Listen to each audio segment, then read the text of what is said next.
এই বাপের বিটাটাই আমার শেষ সম্বল। বাপের বিটা আছাড়া হয়ে গেলে তো আমি রাস্তায় নেমে যাবো। ভালো ভালো তুমি বাড়ি না ছাড়লে ওরা পুলিশে খবর দিব। তোমরা কিন্তু আমার উপর জুলুম করতেছো, আমার অসহায় পায় আমার উপর জুলুম করতেছো। এখন থেকে এবারে আমাকে কিরে তো হাবাইতেছস কে? মেহেদি ভাই সর্বনাশ হয়ে গেছে। অস্থির হইস না, বিপদে আল্লাহর উপর ভরসা রাখতে হয়। আল্লাহ তাআলা ধৈর্যশীলদের পছন্দ করেন। কিন্তু ভাই আপনার তো খুব বিপদ, চেয়ারম্যান সাহেব তো আপনার ডাকছে। ঠিক আছে চল যাই দেখি কি।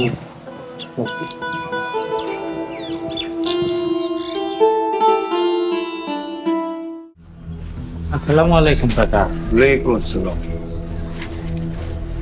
আমার নাকি ডাকছেন? ডাকছি। আদালত তোমার রায় দিছে। কি রায় দিছে কাকা? রায় তোমার বিপক্ষে গেছে। আজ তোমার বাড়িটা ছাড়তে হইব। বাড়ি ছাড়তে হইব? কি কন? বাড়ি ছেড়ে আমি কই যাবো? এই বাপের বিটাটাই আমার শেষ সম্বল। বাপের বিটা আছাড়া হয়ে গেলে তো আমি রাস্তায় নেমে যাবো। শোনো, আদালতের রায় আদালত দিছে, তোমার তো এই রায় মানতে হইব। ভালো ভালো তুমি বাড়ি না ছাড়লে ওরা পুলিশে খবর দিব, পুলিশে তোমার ধরে নিয়ে যাবো। ওরা আমার উপর জুলুম করতেছে কাকা, এটা তো আপনি জানেন। আমি এখন কই যাবো? আমি আল্লাহর কাছে বিচার দিলাম কাকা, আল্লাহ এর বিচার করব।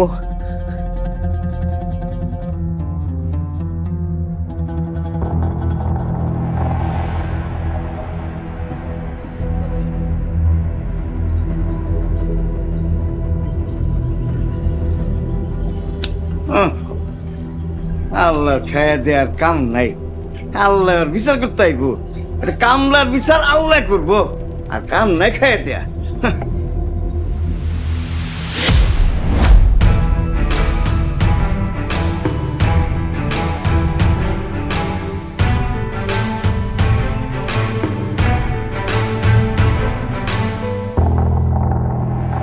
হায় হায়, তোমরা আমার জিনিসপত্র এমনি ফালাই দিতেছো কে? তুই আদালতের রায় শুনোস নাই? আদালত আমাকে পক্ষ রায় দিছে।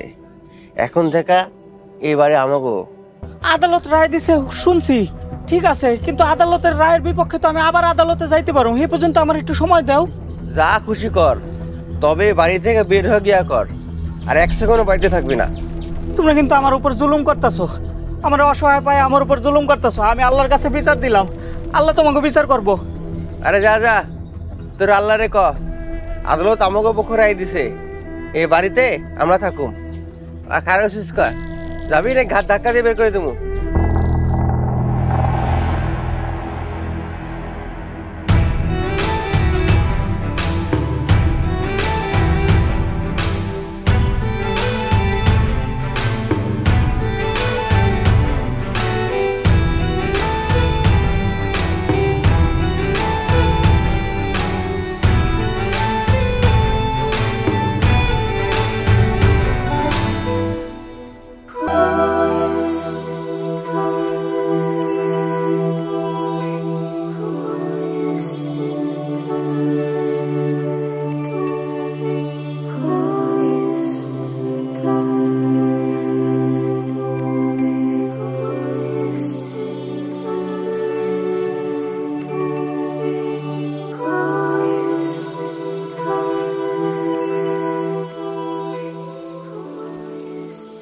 আসসালামু আলাইকুম।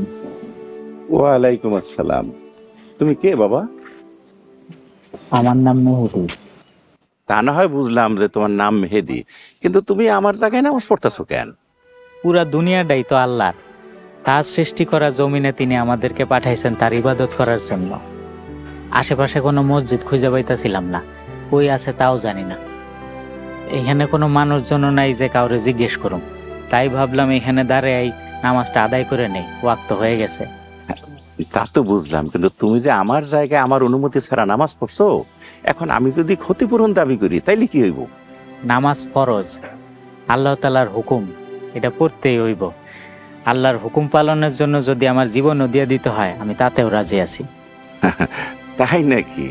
তাহলে তো ভালোই হয়।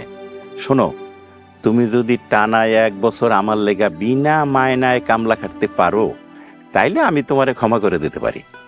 ঠিক আছে, আল্লাহ তাআলার হুকুম পালনের জন্য আমি সব কিছু করতে পারি। আচ্ছা ঠিক আছে, তাইলে বাবা তুমি এই পথ ধরে একটু সামনে গেলেই প্রথম ডাইন পাশে যে বাড়িটা ওইটাই আমার। তুমি যাও, আমি আইতেছি। জি আচ্ছা।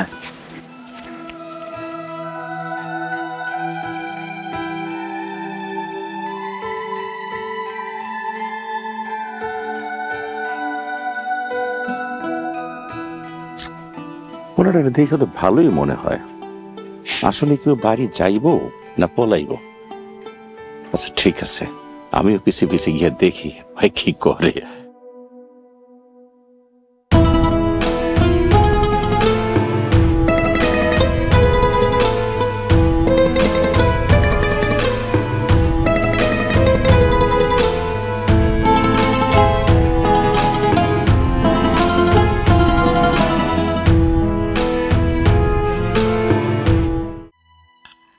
জানো নাই চিনা নাই, হুট করে রাস্তা থেকে একটা পোলারে বাড়ি থেকে জায়গা দিলেন।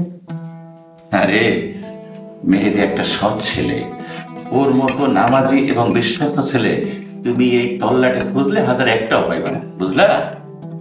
হইছে, একদিনও হয় নাই তারে আপনি চিনছেন, এর মধ্যে তারে নিয়ে এত গুণগান। আরে তোমার তো সেনার মতো চোখ নেই, তুমি তো চোখ থাকতো অন্ধ। ওরে আমি পরখ করে দেখছি, একেবারে খাঁটি। যাও ওরে ওই ভিতর থেকে ডাক দাও, একসাথে বসে খাই। একটা অপরিচিত লোক কেন আমাকে লগে একসাথে থাকবো? হ্যাঁ রে, আমি গোয়াল ঘরের পাশে ঘরে থাকতে কইছি। কোলে কোলে কোলে সন্ত মা, কোলে।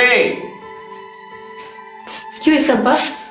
তুই একটা কাজ করতো মা, মেহেদি একটু ডেকে নিয়ে তো। আচ্ছা ঠিক আছে।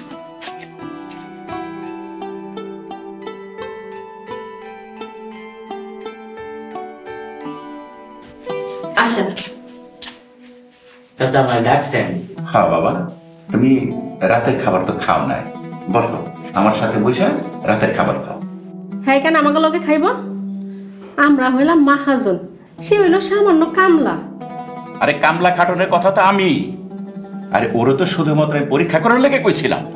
এই বাড়িতে থাকতে হইলে কামলা হয়েই থাকতে হইব।